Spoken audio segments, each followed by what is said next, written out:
The next story in our holiday journey is Dumbo.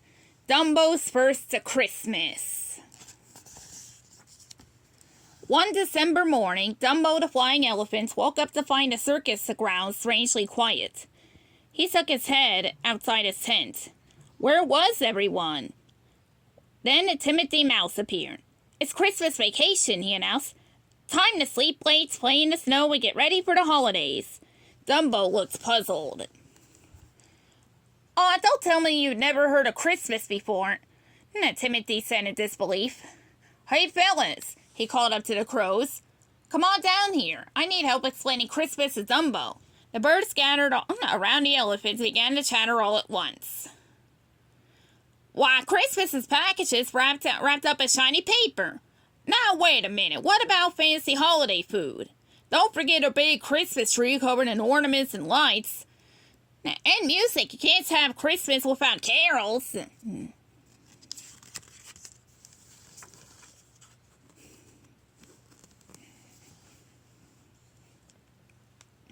"Now do you understand?" Timothy asked Dumbo. The elephant shook his head. He was even more confused. Timothy said. "This is going to be harder than I thought." He and the crows huddled together and quickly came up with a new plan. "Dumbo," said Timothy, "forget telling you about Christmas. We're going to show you."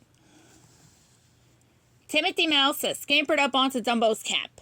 "Get ready for takeoff," he cried. The crows took to the sky.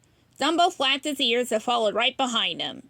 They flew and flew until finally a magnificent skyline came into view. "Welcome to New York City," Timothy announced. "I can't think of a more Christmassy place, except maybe the North Pole." Timothy had grown up in New York and thought it was the best place on earth.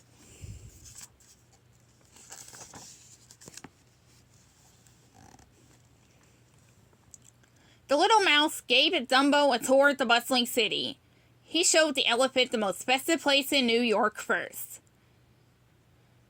"That's Rockefeller Center," Timothy pointed out as they flew over a large tree. Below, ice skaters glided and twirled around a sparkling outdoor rink. But Dumbo couldn't take his eyes off the enormous tree, covered from top to bottom in twinkling lights and pretty decorations. Timothy could tell that Dumbo was impressed. "What did I tell you?" the mouse asked. "People here don't just deck the halls, they decorate everything." Dumbo looked at all the people on the streets full of holiday cheer. Some carried brightly wrapped packages, some were singing carols. Everyone was in awe of the great big tree. The sights and sounds of Christmas made Dumbo feel very happy. He couldn't wait to find out more about the holiday.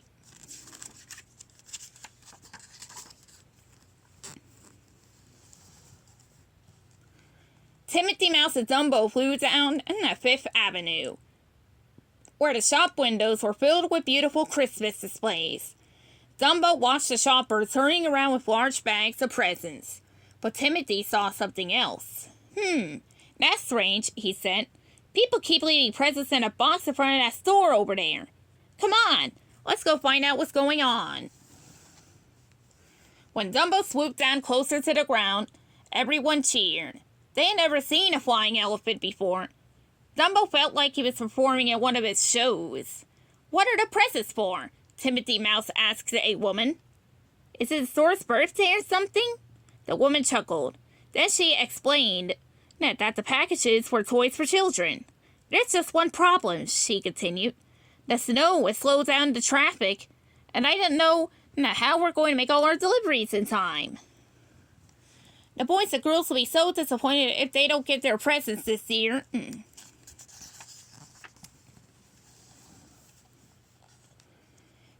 Timothy looked at Dumbo. Dumbo looked at Timothy. "Are you thinking what I'm thinking?" the mouse asked. Dumbo nodded enthusiastically. "Lady," said Timothy, "Dumbo and I would be happy to help spread a little Christmas cheer. I know this city like the back of my hand, and Dumbo here never needs to worry about stuff like traffic. You can consider those presents as good as delivered." The people on the sidewalk cheered. "Thank you, Dumbo," one man said. "I knew Santa had flying reindeer, but I didn't know he had a flying elephant." "Shh," Timothy replied with a mischievous wink. "It's supposed to be a secret." Soon Dumbo was given a sack of presents and a long list of names and addresses. Ho, ho, ho, Timothy called out as he and Dumbo flew off. The pair arrived at their first stop. Through the window, they could see children hanging stockings over the fireplace.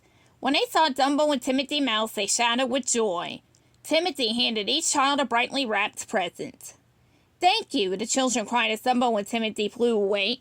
And Merry Christmas!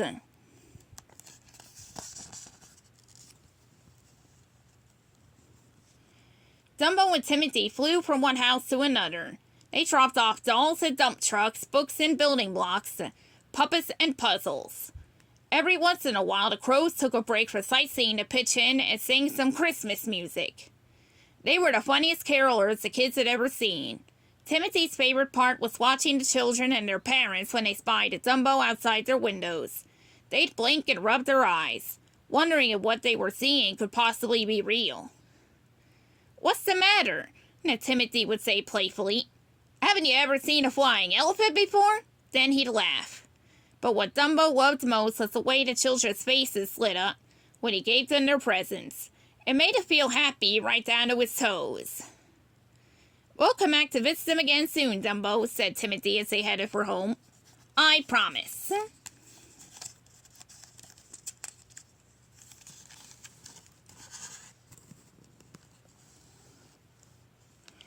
Back at the circus grounds, Timothy and Dumbo settled down for the night. So, Dumbo, Timothy asks, now do you know what Christmas is all about?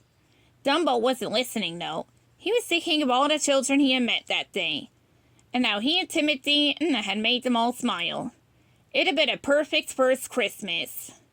Seeing Dumbo's happy expression, Timothy said, Yep, I think you do.